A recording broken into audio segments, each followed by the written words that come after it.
আমি মনে করি এবি পার্টি একটা মধ্যমপন্থার দল, একটা সেন্ট্রিস্ট দল। সেখান থেকে জামাতের সাথে যে জোটটা আমাদের হয়েছে, আমি প্রথম থেকে মনে করি এই জোটটা আসলে আমাদের জন্য, আমাদের যে আইডিয়াস আছে, আমাদের যে ইথোস আছে, সেটার জন্য এটা একটা ক্ষতিকর। সুতরাং এই জোটটাকে তো আমরা প্রথম থেকেই মনে করছি এটা একটা আমাদের জন্য ভালো জোট হয়নি। সেই জোটের সিদ্ধান্তটাকে আমরা মনে করি আমাদের জন্য ভালো না দেখেই আমরা যারা মধ্যম পন্থার বিশ্বাসী, আমরা যারা মনে করি আমাদের নতুন দিনের রাজনীতিতে চালিয়ে যাওয়া উচিত, এরকম আমরা আমাদের দল থেকে 25 জন প্রার্থী দাঁড়িয়ে আছি এবং আমরা ইলেকশনটা করছি এবং শেষ দিন পর্যন্ত থাকবো বলেই কিন্তু আজকে এখানে এসেছি। জি, এবি পার্টির প্রতীকেই আছি আমি। আমার প্রতীকটা ঈগল, এবি পার্টির প্রতীক আছে এবং এটা আমাদের দলীয় সিদ্ধান্তও আছে আমাদের জন্য।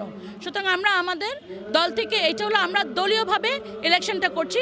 আর এটা সমঝোতা যেটা হয়েছে, সেই সমঝোতাটা লাস্ট পর্যন্ত কি হবে না হবে সেটা দলীয় সিদ্ধান্তে জানা যাবে। জি, পরিবেশ কেমন দেখছেন? নির্বাচনী পরিবেশ আমি আসলে খুব বেশি ভালো দেখছি না। আরও উন্নত হতে হবে আইন শৃঙ্খলা পরিস্থিতি, যেটা আমাদেরকে বলা হচ্ছে উন্নয়ন করা হচ্ছে, ডগ স্কোয়াড আসবে, বডি ক্যাম আসবে, বাট দৃশ্যমান যেমন একটু আমি বলি, গত পরশুদিন একজন র্যাবের অফিসারকে মানে আপনার একটা দলের কেন্দ্রের ভিতর মানে কার্যালয়ের ভিতর নিয়ে মেরে ফেলা হলো, কিন্তু একটা পত্রিকাও কিন্তু সেই দলের নামটা লেখার সাহস পেল না। তো এই জায়গায় আমরা মিডিয়ার স্বাধীনতা এবং আসলে পরিবেশটা কতটুকু মানে সেফ সেটা আমরা বুঝতে পারছি। তা আমি ওনার আত্মার মাগফিরাত কামনা করি এবং আমি আশা করি যে আমরা ওনার বিচারের জন্য শেষ পর্যন্ত লড়াই করে যাব।